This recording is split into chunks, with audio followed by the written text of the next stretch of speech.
વડોદરામાં પણ સરકારી બાબુઓ સુધરવા નથી તૈયાર. વડોદરામાં સરકારી બાબુઓની લાલિયાવાડી સામે આવી છે.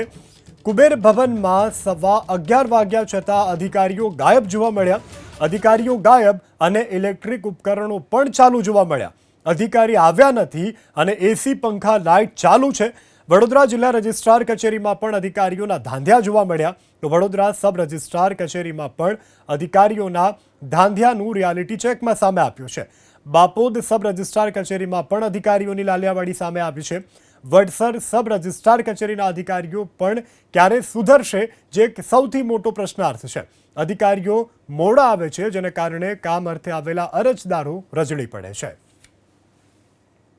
વડોદરા જિલ્લા સબ રજિસ્ટ્રારની આ ઓફિસ છે અને અહીંયા જોઈ છે જંત્રી અને દસ્તાવેજો સહિતની કામગીરીઓ અહીંયા કરવામાં આવતી હોય છે. પંખા ચાલુ છે, લાઇટ ચાલુ છે. કેમેરામેન પરેશભાઈ બતાવશો. ખુરશીઓ જોઈ શકો છો ખાલી છે. અધિકારીઓ પહોંચ્યા નથી. સમય પૂરો થઈ ગયો છતાં પણ અહીંયા કોઈ જોવા મળી રહ્યું નથી.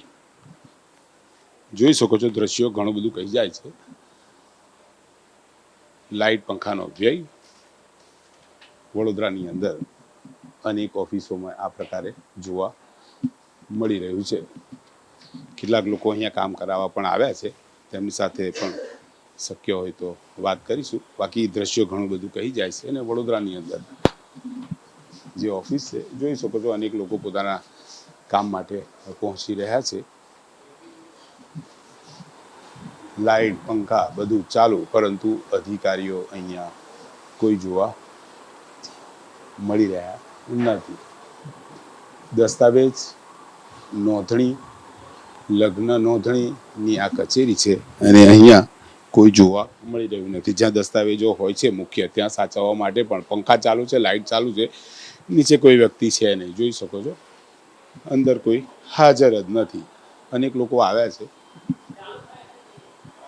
પરંતુ આ પ્રકારના દ્રશ્યો ઘણું બધું કહી જાય છે. વડોદરાની અંદર આજે દસ્તાવેજ નોંધણી, લગ્નની નોંધણીની સબ રજિસ્ટ્રાર કચેરી છે અને અહીંયા લાઇટ પંખા ચાલુ જોવા મળી રહ્યા છે, પરંતુ અધિકારીઓ જોવા મળી રહ્યા નથી. ખુરશીઓ ખાલી છે. લાઇટ પંખાનો અહીંયા વીજળીનો વ્યય કહી શકાય. જો કે સમય પ્રમાણે અહીંયા લાઇટો ચાલુ થઈ જવી જોઈએ, ઓફિસ ખુલી જવી જોઈએ, પરંતુ જ્યાં ઓફિસની અંદર અધિકારીઓ જ નથી ત્યાં પણ પંખાઓ ચાલુ જોવા મળી રહ્યા છે. એટલે ક્યાંક વીજળીની બચત કરવી જરૂરી છે. સમયસર ન આવતા અધિકારીઓ સામે પણ લાલ આંખ કરવી જરૂરી બને છે. કેમેરામેન પરેશ ધોળકિયા સાથે લોરેન્સ પરમાર, એબીપી અસ્મિતા, વડોદરા. કુબેર ભવન ખાતેની સબ રજિસ્ટ્રારની કચેરી છે અને આપ જોઈ શકો છો આ સબ રજિસ્ટ્રારની કચેરી વહેલી સવારથી જ લોકો પોતાના કામ માટે આવતા હોય છે, પરંતુ અધિકારીઓએ પણ તેમના સમય પર આવવું જરૂરી છે. આપ જોઈ શકો છો કે ઓફિસની અંદર જે અહીંયા અધિકારીઓ છે કોઈ દેખાઈ રહ્યા નથી. તેમનો પણ આવવું અહીંયા જરૂર છે. સાહેબ, આ સાની ઓફિસ છે, તમે અહીંયા સબ રજિસ્ટ્રાર ઓફિસ છે. તમારું શું પોસ્ટ? ઓપરેટર છે, કોમ્પ્યુટર ઓપરેટર. ઓકે. સાહેબ કોણ છે અહીંયા? સાહેબ તળવી સાહેબ છે. આખું નામ શું? સાહેબ બાજુમાં ગયા, બાજુમાં બાજુમાં જ છે સાહેબ. વાત કરો. કોનું? તળવી સાહેબ છે. તમે અહીં જોબ કરો છો, બાજુમાં સાહેબનું નામ નથી? મેં તો ચાર્જમાં છું અત્યારે. આજે વિશાલ કે છે સાહેબ નથી, આમ ગયા છે તેમ ગયા છે. એટલે આ પ્રકારના જવાબો તો બહુ સામાન્ય થઈ ગયા છે. આખી ઓફિસ કેમેરામેન પરેશભાઈ ધોળકિયા થોડું અહીંયા પણ બતાવો. જોઈ શકો છો જ્યાં પણ નજર કરો લોકો અનેક આવ્યા છે કામગીરી કરાવવા માટે, પરંતુ કામગીરી ત્યારે જ થઈ શકે કે જ્યારે અધિકારીઓ હોય.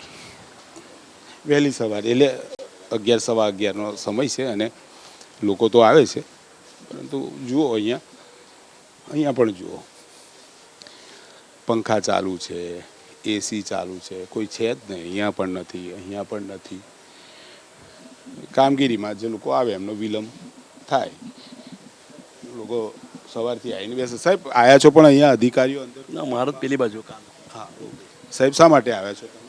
ઘરનું રજીસ્ટ્રેશન ને એના માટે. રજીસ્ટર માટે. અહીં બધું હજુ ખાલી, અધિકારીઓ આવ્યા નહીં. તો માનો છો સમયસર આવે તો ઝડપથી કામ થાય? એ શ્યોર. લાઇટ પંખા એસી તો ચાલુ કરી દીધા, આપણા જ વેરાના પૈસાથી જવાનું. માનો છો કે અધિકારીઓએ યોગ્ય સમય પર? Sure, of course. અનેક લોકો છે, ખૂબ મોટી સંખ્યામાં લોકો અહીંયા કામ માટે આવ્યા છે. અનેક અધિકારીઓ ન હોવાના કારણે લોકોની સમસ્યામાં વધારો થતો જોવા મળી રહ્યો છે. સિનિયર સિટીઝનો આવે, મહિલાઓ આવે, બાળકો લઈને આવે છે. જુઓ, બાળકો લઈને આવ્યા છે, પણ હવે અંદર અધિકારીઓ જ નથી, તો પછી એમને પણ ધક્કા ખાવા પડે. સાહેબ, બાળકોને લઈને આવવું અને હવે અધિકારીઓ જો સમયસર ના આવે, લાઇટ પંખાની એસી તો ચાલુ રાખે, હા શું કહેશો? આપણા વેરાના જ પૈસા. પણ સર હવે એમાં તો કંઈ કહી નહીં શકીએ આપણે, કેમ કે હું બી ફર્સ્ટ ટાઈમ આવ્યો છું. મારું મોર્ગેજનું કામ છે, એટલે હું વકીલ થ્રુ આવ્યો છું, એટલે મને બી આઈડિયા નથી કે શું સિચ્યુએશન છે, કેટલા વાગે આવે છે, એટલે અમે વેઇટ કરી રહ્યા છે. એટલે 11:15નો સમય થવાયો, પણ અંદર તો હવે સાહેબ દેખાઈ રહ્યા નથી. એટલે ખબર નથી કોણ સાહેબ છે, 2 જણ કરી રહ્યા છે અમારું કામ, અમે આપેલું છે. હા, એટલે એ બહુ આઈડિયા નથી આપણને. અનેક ખુરશીઓ ખાલી છે. પરેશભાઈ, થોડું પાછળ બતાવો. આ જુઓ, આ ઓફિસ સબ રજિસ્ટ્રાર કચેરીની. કેટલાક છે અધિકારીઓ, કેટલાક નથી. ચાલે છે બધું. લાઇટ, પંખા, એસી ચાલુ છે. અધિકારીઓ છે ને એ લોકો ધક્કા ખાઈ રહ્યા છે. જે અધિકારીઓ છે એની ઉપર પણ ક્યાંક યોગ્ય રીતે ઇન્સ્પેક્શન થાય, તપાસ થાય, સમયસર આવે છે કે નહીં, કેમ નથી આવતા. ઓફિસની અંદર એસી, લાઇટ, પંખા ચાલુ છે તો અધિકારી કેમ નથી? લોકોના કામ થતા નથી. લોકો પોતાના કામ છોડીને અહીંયા આવ્યા છે અને અહીંયા તેમના સમયનો વ્યય થઈ રહ્યો છે. લાઇટ, પંખા, એસી ચાલુ હોય એટલે વીજળીનો પણ વ્યય થઈ રહ્યો છે. ખેર, એમને તો નથી ભરવાનો. જે જનતા વેરા ભરે છે તેમાંથી બધું ચાલે છે, તેમના પગાર બી થાય અને લાઇટ બિલ બી ભરાય છે. એ રાજ્ય સરકારે લાલ આંખ કરવી જરૂર છે. વડોદરાની સબ રજિસ્ટ્રાર જે ઓફિસ છે ત્યાં લોલમલોલ જોવા મળી રહ્યું છે. કેમેરામેન પરેશ ધોળકા સાથે લોરેન્સ પરમાર, એબીપી અસ્મિતા, વડોદરા. કુબેર ભવનમાં પણ અહીં અધિકારીઓ વહેલા આવતા નથી અને અરજદારો એટલા બધા ધક્કા ખાય છે. જંત્રી તો કે ઓનલાઈન કાઢ લો, કોઈ સરખો જવાબ નથી હાલતા અને દરેક ઓફિસમાં એટલા બધા પૈસા માગવામાં આવે છે. પૈસા સિવાય કશું જ નથી થતું. એ લોકોને પૈસા જ જોવે બસ. એ લોકોને પૈસા સિવાય કશું જ નથી જોઈતું. બસ એકલી લુચ્ચાઈ જ દરેક ઓફિસમાં આવા ધંધા થાય છે. કરી સાહેબ, કરવી જ જોઈએ. ખુલ્લા મૂકીને નાહી જવાનું. કોઈ અંદર ઓફિસમાં હોય ને તોય પંખા લાઇટો ચાલુ હોય જ. એક જણ હોય તો આખી ઓફિસની લાઇટો ચાલુ હોય જ. રાજ્ય વેરાની કમિશનર કચેરી જોઈ શકો છો.